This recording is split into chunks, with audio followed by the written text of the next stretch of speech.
For some reason, the software on my computer ain't working the way that it should be.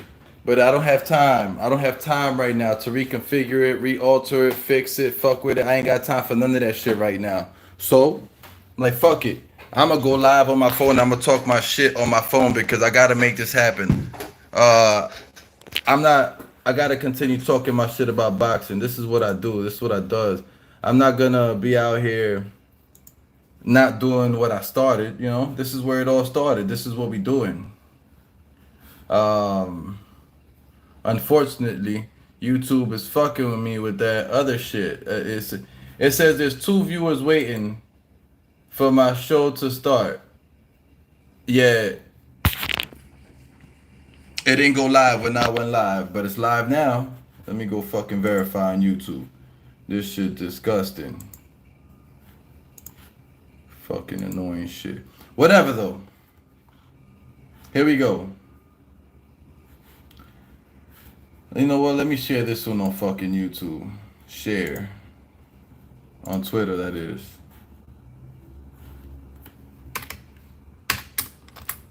Alright, here we go. Yo, so, first off, I'd like to say, I don't know what y'all was thinking, man.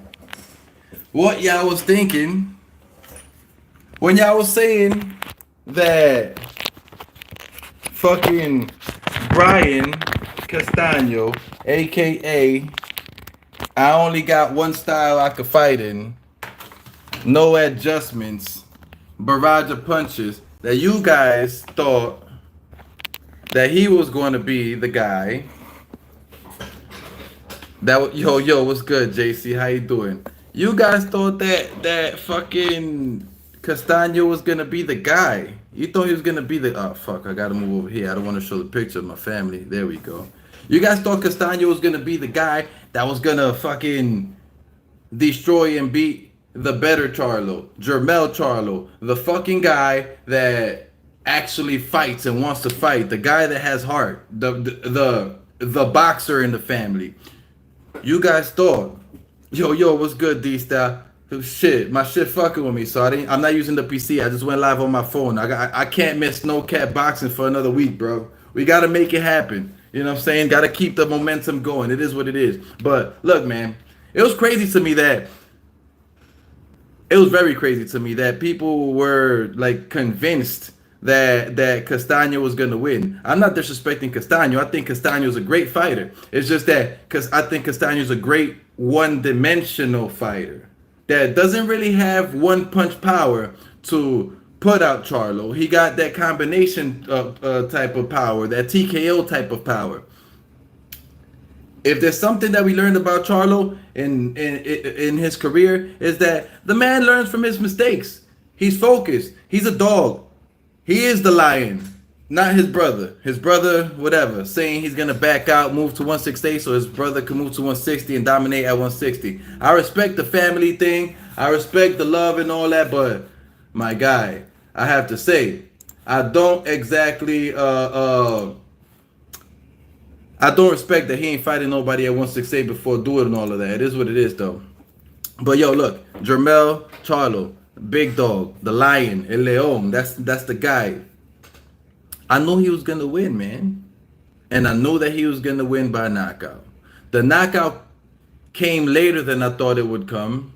But it came early enough. And it was a weird little knockout too. Yo, he landed that real close punch to like the forehead or some shit like that. Castano took a second and then he kind of went down.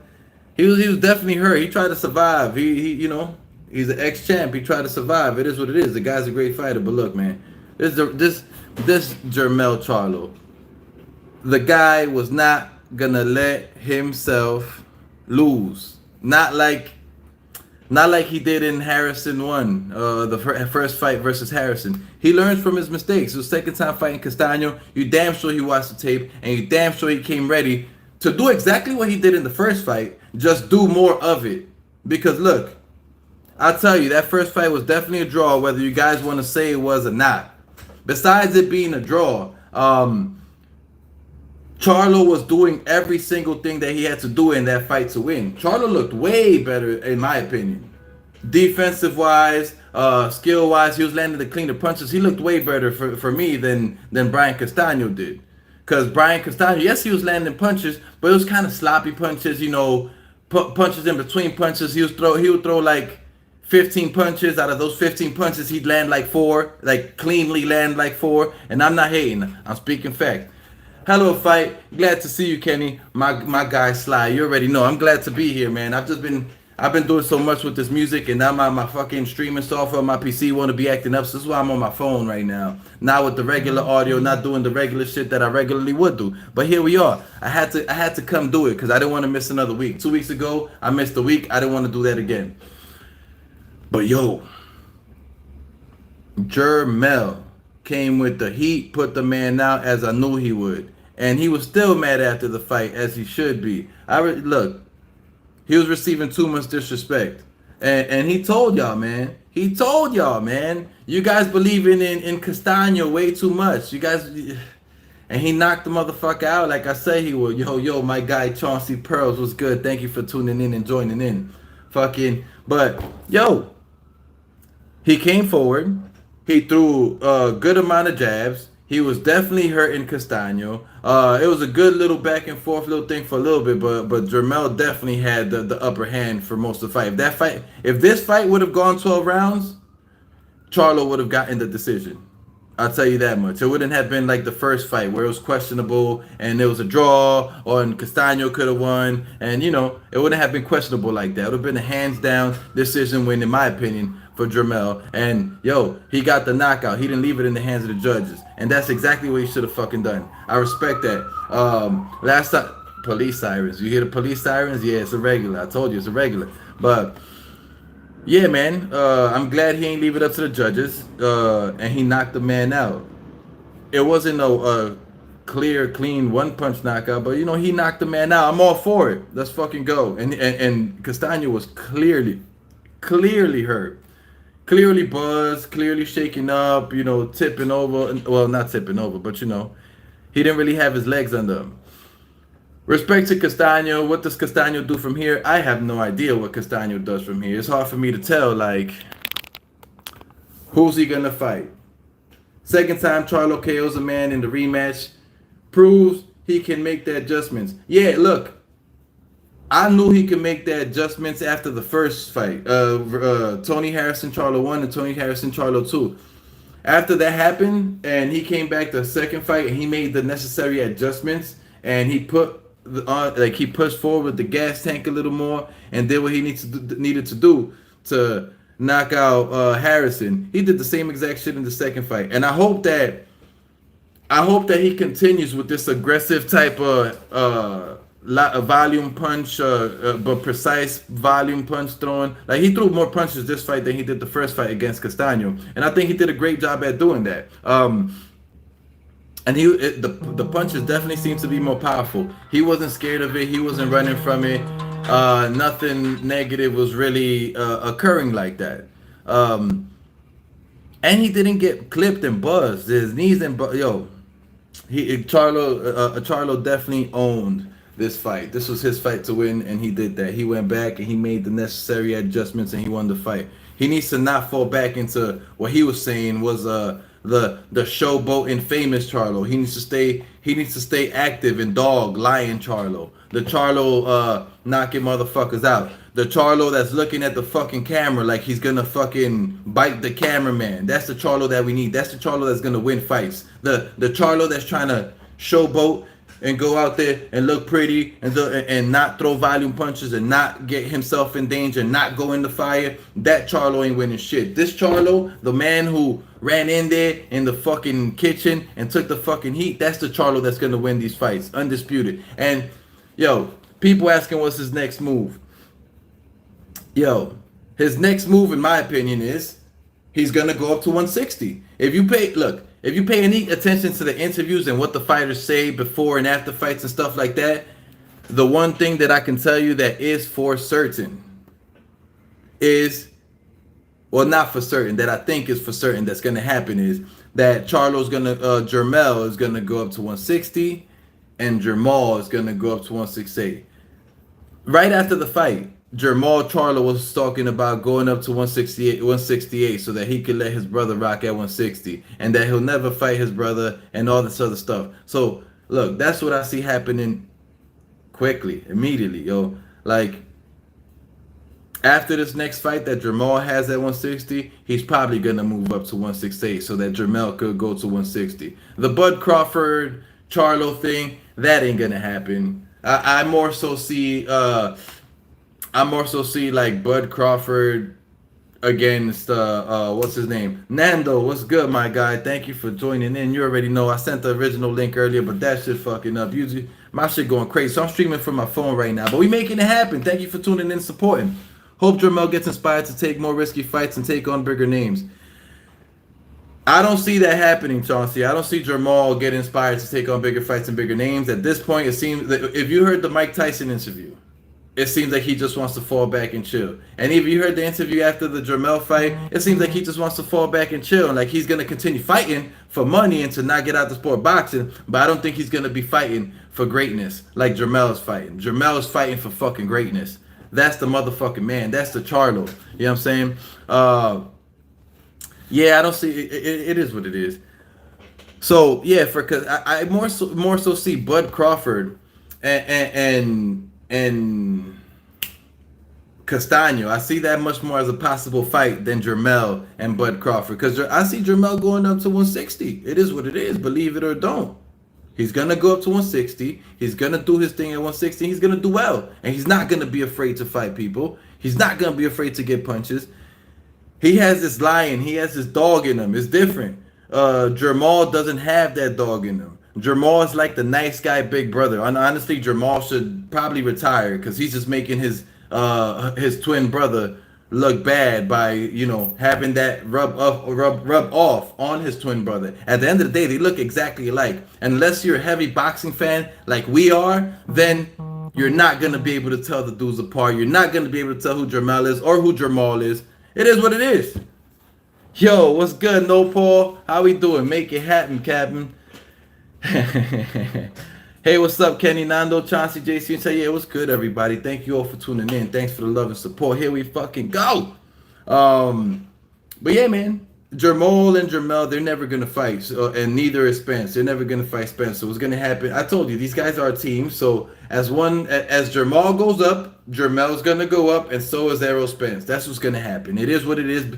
I've been saying this for a while. You can believe me or you cannot believe me, but 100% when it does happen, come back and fucking quote me and give me the respect that I deserve for calling this shit out forever. At the end of the day, us as fans, we don't pay close enough attention and we don't read in between the lines to the shit that that the fighters themselves are saying. And yo, I'm telling you, Jermel, he said he's gonna go up to 168 right after the fight. That's gonna happen, 100%. Watch, I've been calling that happening for years. And Jermel's gonna go to 160, and Jermel's gonna fight every fucking body that Jermel did not fight. He's not afraid. The man wants to make history. Like, stop playing. So, I don't know who the hell Brian Castaño should be looking to fight next. Shit, needs to take it to the drawing board if he wants to. I don't know. I don't know. Like, I could go look at the boxing scene rankings right now, but I just don't, even if Fundora, you know what I'm saying? Like, I don't know who the hell he would fight at that weight class. Let's go. Let's go check it out. And for Jermel, I think Jermel's gonna be moving up. But let's go boxing scene rankings. Let's go check out. Let's go check out who the fuck he could fight at 154. Castaño, that is, because I think Jermel's gonna move up to 160. So for Jermel, I'm gonna start looking at 160. So, hey, whoa, hold on. There's a couple of names here. Hold on, I was talking shit before even looking. No, that's at 160. All right, let's go 154. Yeah, so look, Charlo, maybe Castaño fights Tony Harrison. That could be a good fight for Castaño. Tony Harrison. Nah, Lubin just got. Lubin, nah, bro, chill. Lubin just got washed up. Lubin needs to go back to, I guess because they both lost, it would be like who. But if Lubin was to lose another fight right now, it's looking bad for him because both fights that he's lost have been in fucking terrible manner. Both fights. The first fight, he got knocked out in the first round with just one. The second fight, he got destroyed by Fundora. I don't know if I think him fighting Lubin, Lubin fighting Castaño fighting Lubin. That's a risk for Lubin. It's a risk for Castaño too. They both came off a loss. I know they both want to get on the right track and both get a win before they go at each other or something like that. But nah. I should say at Islandi Lara in a rematch. Nah, fuck out of here. Lara's not the same fighter that he used to be. What does anybody gain from fighting Lara at this point? What about Lubin? They both coming off losses. No, Castaño versus Fundora for sure. Castaño versus Fundora. That's a risk for Castaño, not for Fundora. Castaño needs to get another win on his record right now. He needs to get himself on a straight path. You guys are trying to set Castaño up to get fucked up again. Like why are you guys going set Castaño up for that? Yo, let him get on the right track. Let him get his mind right. Let him fight not a cherry pick opponent, a challenge, but not somebody who's gonna whoop his ass. Fundora may abuse Castaño. Let's stop playing. I don't even want to see Jermell versus Fundora. Fundora's looking like a fucking beast. Yeah, man, true. He needs to tune up in easier fights. So, yeah, bro, Chauncey for sure. He can't be fighting. Both Lubin and Castaño need a tune up. Not an easy cherry pick tune up, but a tune up like a good win against a challenging fighter, not someone who's gonna fuck him up. Anybody coming off of a loss, don't go fuck with Fundora. Shit, even if Jermell shouldn't go fuck with Fundora, bro. Jermell just became undisputed. Fundora's still climbing the rankings. If Jermell fucks with Fundora, that could be a motherfucking losing situation. Fundora's so goddamn big and powerful. Jermell should go up to 160. Stop playing. Lara in a rematch, bro, or the winner of Madrimov versus Zoro. Nah, I don't want to see none of that, bro. I'm sorry. I don't want to see any of that. I think Jermell's gonna go to 160, but let's see. Castaño, Liam Smith, fuck no. Tim Tszyu, I don't think Tim Tszyu's ready for anybody. I don't think he looked that great against Gaucher. I think Tim Tszyu, Jermell Charlo right now, I think whoops Tim Tszyu. Tim Tszyu needs to continue leveling up. He leveled up against fucking Gaucher, and I don't think he looked that great. Yeah, and I'm gonna talk my shit. No holds barred. I don't care who agrees or disagrees with me or who says that I don't know shit about boxing. This is all no cap factual shit, so let's fucking get it. Jarrett Hurd, nah, fuck out of here. Jarrett Hurd losses. Jarrett Hurd's been on a fucking downward spiral. Nah, I'm good. I am more than good on that. Shit, I said about Erickson Lubin already. Nah, I'm good. Carlos, I'm good. Austin Trout, I'm good.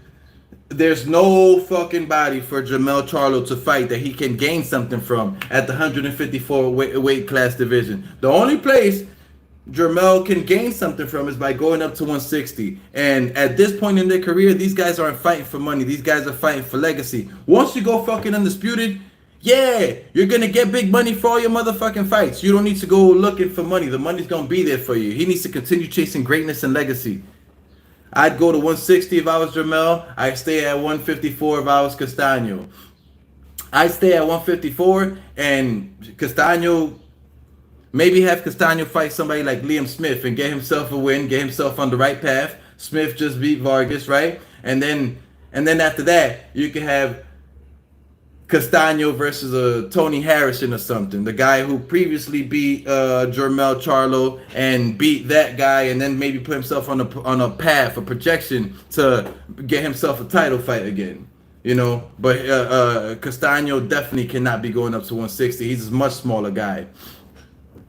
All right, hold on. Let me go up and check out these comments. What about the homie from Jersey? That dude that got KO'd by Lara. What's his name again? Dude from Jersey. I'm not sure. Only dude from Jersey that I know is Shakur fucking Stevenson, because he's a beast. I don't really be paying attention to where people are from. That's why. Here we go. 160 is tricky for making big fights right now. Jermell may be better off staying at 154. Yeah, Nando, I feel you. But stay at 154 and do what? Stay at 154 and fight who? Who's there for him? Who's there for him to get anything from? Any notoriety? Any like, yeah, yo, that was a good challenge. You fucked him up. Any big money? Who's there? There's nobody left at 154. He's fought every fucking body already at 154. There's nobody there. He's undisputed. Drop the motherfucking belts. You guys enjoy them shits and go challenge for a belt at 160 immediately. Don't even go for a fucking tune-up. Oh, I gotta see what 160 power feels like. Go challenge for a motherfucking belt at 160. Let's make that shit happen. Yo, what's good, Poodle? How we doing, my guy? Can't complain. Living life, good energy, man. I was away for a little bit, just because I've been releasing music, but I'm back, man. I'm back. I'm trying not to let nothing fall off. Sometimes it becomes hard because I be fucking drained, and when dudes are drained, I can't really be on here running my mind thinking about boxing because I just be thinking about sleeping. Let's go.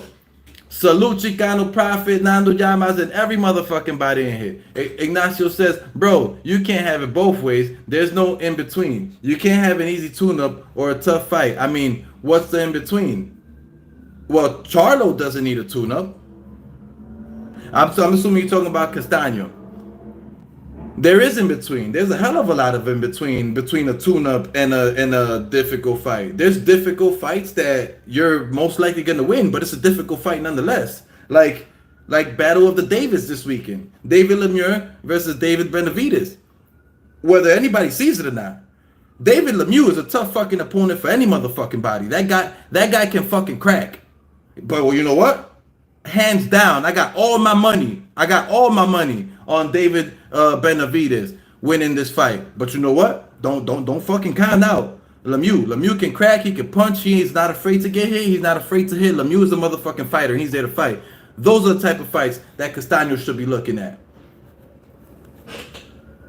Yo, here we go. Nando Llamas, Prophet, Cubole Champ, let's go. Jermel and Munguia, biggest fight at 150, but politics already killed that. Jermel and Munguia at 160, you mean? Yeah, look, Munguia ain't fighting nobody, man. Look, Jermel's gonna fight Munguia, or some shit like that's gonna happen. Fuck that.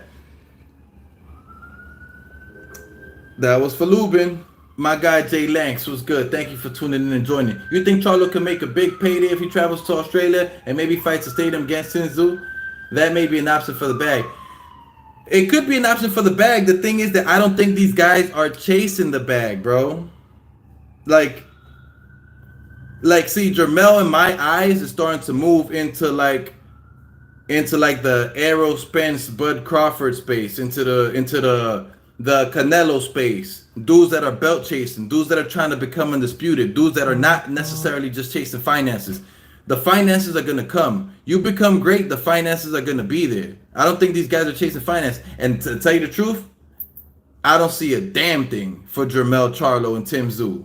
Tim Tszyu, like I said, I don't think he looked great in his last fight. I don't think Tim Tszyu has anything to present for Jermel. If Jermel Charlo beats Tim Tszyu, what are people gonna say? Oh, well, Tim Tszyu wasn't ready. You know, he was still coming up. Look, he didn't look that good against Terrell Gausha. Look, Gausha put work on him. Of course, Jermel was gonna put work on him. There's no notoriety. There's nothing at all for Jermel to gain from that fight. The only good move right now is for Jermel to go to 160 and continue chasing greatness. The same way that I push for Canelo to stay at 175 and fight Bivol again. Although everybody's afraid, oh no, that's a risk you shouldn't take. But no, fuck that. Take the motherfucking risk. Dudes are not out here to be afraid to just chase money. Dudes are chasing legacy, greatness. If you chase legacy and greatness, you're gonna fight the biggest fight, not the biggest money fight. You're not gonna do gimmicky shit like go fight somebody in Australia to gain money. So I don't see that happening. It'd be a stupid move for him to fight Tim Tszyu. Tim Tszyu has nothing at all to offer him, and Tim Tszyu didn't even look good in his last fight. That's a lose-lose situation for Jermel. It is what it is. Munguia versus Charlo, great fight, but the politics though. Yeah, I mean the politics. There's always politics when it's against Jermel. I doubt there'll be any fucking politics when it's against Jermel. They'll make that shit fucking happen. Jermel fucking fighting anybody. Let's go. Politics is an excuse for dudes. Dudes be giving out excuses. Oh, it's the politics, you know. The money, the guy. Shut the fuck up and make the fight happen. It's like Mike Tyson said. If niggas want to make the fight happen, then they're gonna fucking make the fight happen. Call the man out. Talk about his family. Dog him out. Stop playing. Not the same comparison. Lemieux is past his prime. He's not a world-class fighter anymore. He's being used for his name. He's not a world-class fighter anymore. But Lemieux is still fucking dangerous, bro. It doesn't matter. Lemieux is still... Just because Triple G outclassed and completely destroyed Lemieux does not mean that Lemieux can't crack. Lemieux got the motherfucking power. Benavidez gets hit a hell of a fucking lot. It's a risk he's taking. And Benavidez is on the come up. Lemieux is on the come down. You see how that fight makes sense? The fight that you're speaking about does not make sense, bro. It doesn't. Please hit that like button. Subscribe to the channel if you're not already subscribed. Let's show some love. Let's make this shit happen. Let's keep on fucking growing. Jermell versus Canelo at 168. Nah. Stop playing. Now you're going too far, Papa. Canelo will destroy Jermell and Jermall at the same time. And I'm talking mad shit. The 154 Charlo isn't fighting Janny Beck or Golovkin. And I doubt Munguia is an option either. I'm not quite sure what you're saying. I'm not hating, but I don't get the Janet Beck hype. Saw him fight in Oakland. He was just alright. I don't know.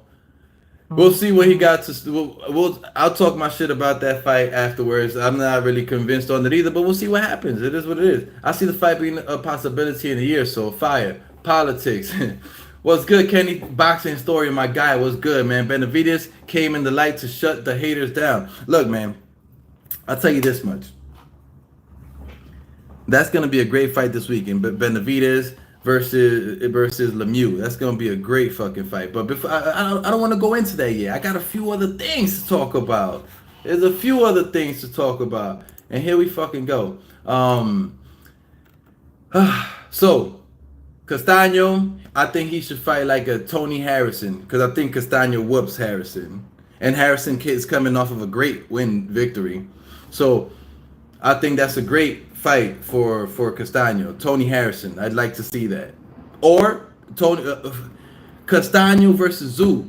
That's a fight too. See, they both got something they could gain from that. Jermell has nothing to gain from Tim Zhu. It is what it is. And Charlo should go to 160. Who should he fight at 160? Let me look at the rankings real quick. Shit. I like Carlos Adames. Jaime Munguia. Oh, Sergio Martinez? He went up in weight. He was just fighting at 154. Fuck it. Sergio Martinez, he throws a lot of punches. I like him too. Let's stay away from Chris Eubank Jr. Carlos Adames. There's some names up there, bro, in the champions. Demetrius Andrade. How long have people been calling for Jermall versus Andrade? What if fucking Jermell fought Andrade? I'm all for that shit. I'm all fucking for that shit. Triple G. Jermell versus fucking Triple G. What? I'm all fucking for it. I don't even want to see the bigger Jermell fight Triple G. He may just get savagely knocked out. Eris Landi Lara. Nah, man, I don't want to see that. Stop playing. Well, whatever. I guess that could be a fight. Eris Landi Lara at 160. Whatever.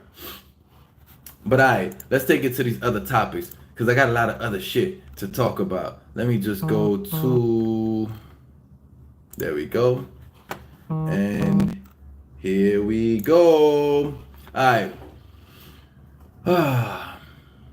Ryan Garcia versus Isaac Cruz. No longer ordered. Haplotype. What's good, my G? How you doing? Can't complain. I'm living life out here. Streaming from my phone. Because apparently my computer setup is acting up. And I don't got time for shit right now. I'm doing a quick short stream, go ham, talk my shit, and then I gotta get going because I got so much other shit to do today. But here we go. Ryan Garcia versus Isaac Cruz, no longer ordered by the WBC. Sounds like shit to me. Sounds like fucking crap to me because I was actually excited to see Ryan Garcia against a challenging fight. In a challenging fight against a challenging fighter who's also in there to win. Not against Tego, who's in there to run around and just get a payday, because that's definitely what it seemed like Tego was there for. He wasn't even trying to fight till like round 11 or round 12. I forgot what it was, because that fight was like a month ago or more. Sounds like Andrade faked an injury. Might be signing with PBC. Hey, look, I don't know if he faked an injury or not, but Andrade is a great fight for Jermell to go up to at 160. It's definitely a challenging fight. It would be super challenging for that to be his first fight at 160.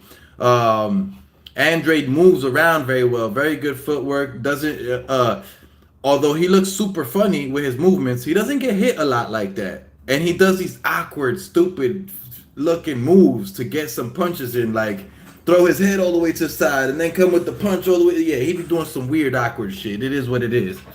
But that's a great fight for him at 160. A super challenging fight. And a fight that presents for him a belt, a super fucking huge challenge, and a shitload of fucking respect that everyone would be like, yeah, yo, we gotta respect Jermell. He just fucked up Andrade. He won another belt at 160. Some shit Jermell was not trying to do. He would gain something from that. Not like those other fights that's been getting mentioned. But yeah, Ryan Garcia, Isaac Cruz. That fight is no longer ordered by the WBC. I wonder what happened. I have no idea what happened.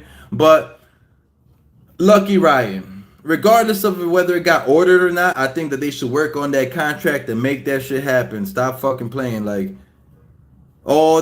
we need to see Ryan Garcia in a challenging situation. We need to see him get challenged. We cannot continue seeing Ryan Garcia in these easy fights and, you know, executing a left hook with perfect execution because his opponent is not that great. We need to see him get hit. We need to see him again, like I forgot who was it that knocked him down. We need to see him again in fights like that. Step up in competition, not staying at the same level. Yeah, I remember when they ordered Triple G versus Charlo. Yo, they be ordering shit, it never goes through. Why the fuck do they waste their time and order shit that's not gonna go through? But I do hope that they still do sign this fight. Like I said, it's a great fight for both of them. Ryan Garcia is a great fighter. Isaac Cruz is a great challenge. And I think both of them need this type of fight in their career. They both need to step up in the right direction. Isaac Cruz is coming off of a Gamboa win.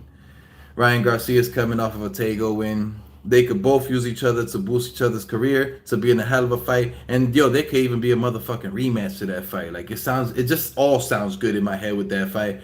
But for some reason, I have a feeling that it's just not going to happen. It's not going to occur. It is what it is. We're kind of fucked.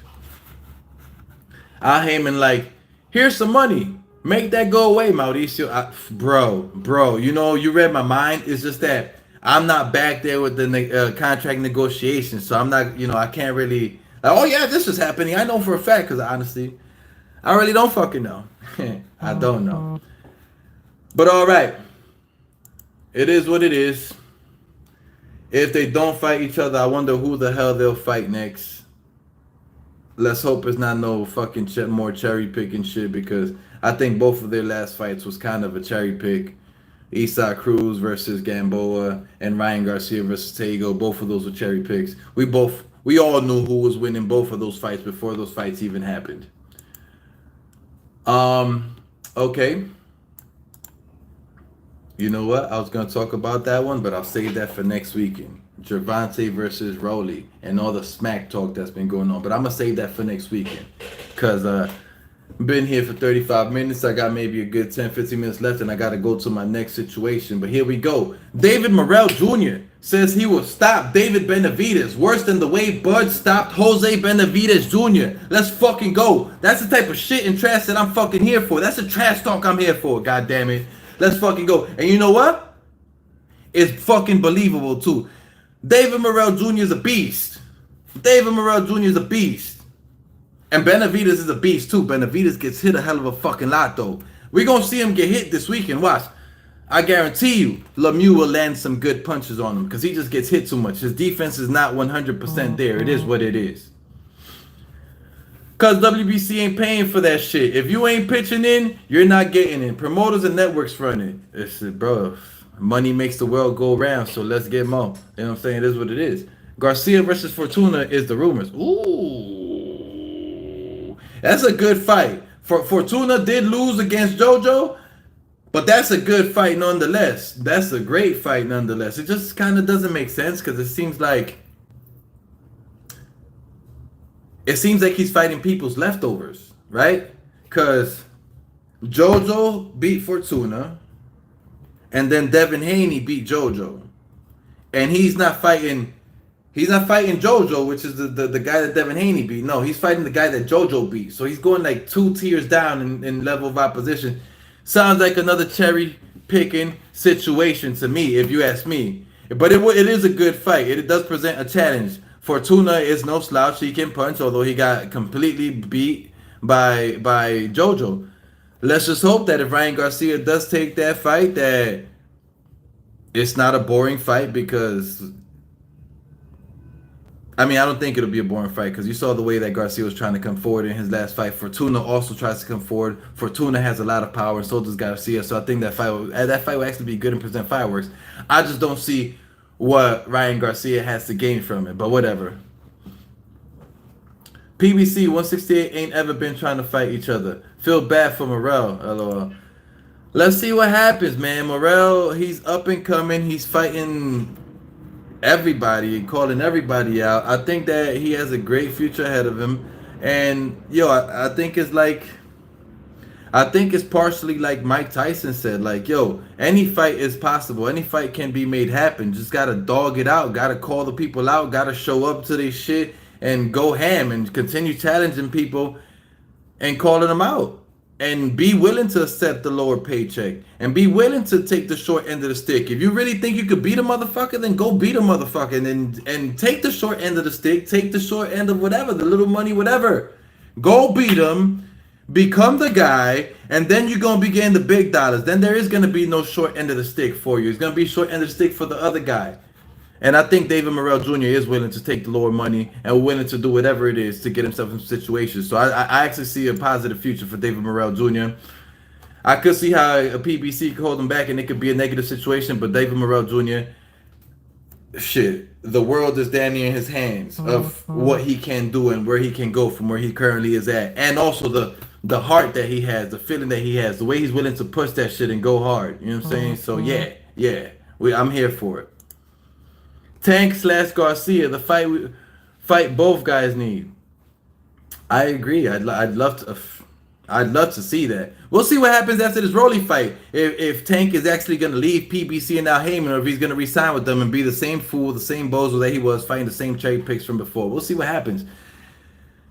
In a very short time, everything will be told. Very short time. We'll know every fucking thing. Benavidez and Plant been talking shit to each other for years. Nothing. LOL. That's a fact. Yeah, but Benavidez and Plant both be fronting. Benavidez calls out people and then be asking for outrageous paydays that he knows he can't get. And then the fight is not going to get made happen because other people are not going to make those paydays. Benavidez and Plant both act like they want to fight each other and both call each other out and both talk shit about each other. Social media, in person, every fucking where, and the fight never happened. When the fight happens, I'll be there to see it. Until then, fuck all that trash talk. So sometimes trash talk is just that. Trash. It's trash. It goes right in the motherfucking garbage because there's no truth to it. Dudes don't really mean anything that they're saying. It's all just garbage. Like I said, goes right in the fucking garbage. But yo, moving on to my last and final topic. Here we go. David Benavidez versus David Lemieux. For my breakdown, for my picks, for what I think is going to happen. Wolf tickets selling like hotcakes. But here we go. David Benavidez versus David Lemieux. Battle of the Davids. We're going to have big-ass David Benavidez in there fighting small David Lemieux with the T-Rex arms. David Lemieux got the power. Benavidez also got the power. Benavidez gets hit too much. Lemieux also gets hit too much, and he's going to get hit too much because the reach, the jab is going to be there for Lemieux, and the reach is going to play a big, big factor in this fight. You're going to see Benavidez's reach, and he's going to be taking advantage of that, but what I guarantee you is this. Lemieux sometimes takes hits in order to be able to land his own hits. So I do see that happening. Now, 100% see David Benavidez getting caught with a couple of good shots. Getting buzzed even. Shit, he was getting rocked a whole lot by Karan Davis, I think his name was. Last dude he fought with the braids. He was getting caught a hell of a lot. If he gets caught with those same type of punches by Lemieux, it's not gonna be as easy. Lemieux can fucking crack. But as JC said, I possibly see this fight ending in some type of stoppage. Not like one punch KO stoppage. Nah, like TKO stoppage. Because Lemieux got a motherfucking chin. Triple G ain't fucking one punch KO stop Lemieux. He TKO'd his ass. So that's the only way that I see Lemieux leaving that chin. Leaving that ring. Lemieux is not gonna be a one punch KO artist, KO victim. He's not gonna. The fight will not finish with Lemieux on the canvas breathing hard with the referee. No. The fight is probably gonna end with Lemieux somewhere on the ropes, catching too many punches, being all bloody, hair swinging all over the place, and the ref like, nah, you ain't swinging, you ain't hitting. You got hit with like 40 punches in a row, bro. You ain't even defend yourself. What you doing?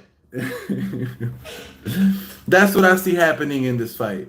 Can Lemieux crack at 168 though? I don't know. El pinche punch. I got that right. I don't know if he could crack at 168. I hope so.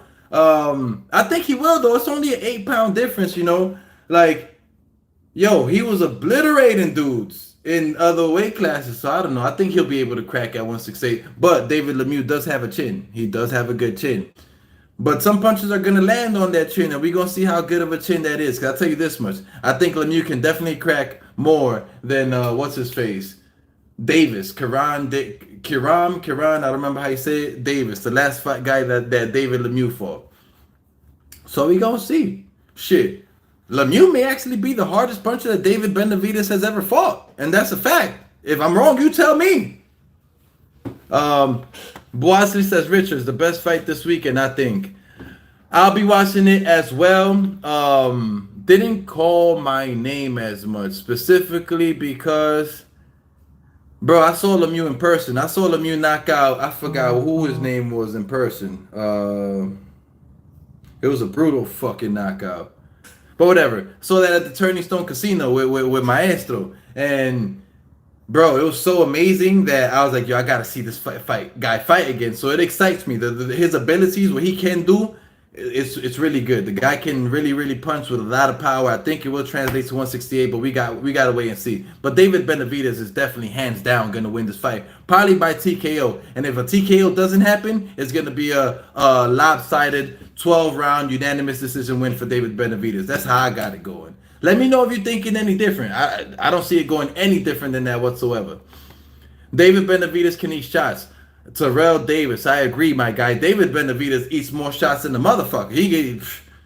He gets rocked, and he continues coming forward as if he didn't get rocked. I hope that he works a little bit on that defense though, because he takes a little too much punches, and if he decides to move up in weight in his career, which he should, then he ain't going to be able to be eating all those punches and continue moving forward in the higher weight classes that he's doing now at 168. So let's see what happens. He has to make some adjustments as he goes through his career. He can't continue boxing like this for his whole career. Takes too much punches. And if he does, he's eventually going to get brutally knocked out.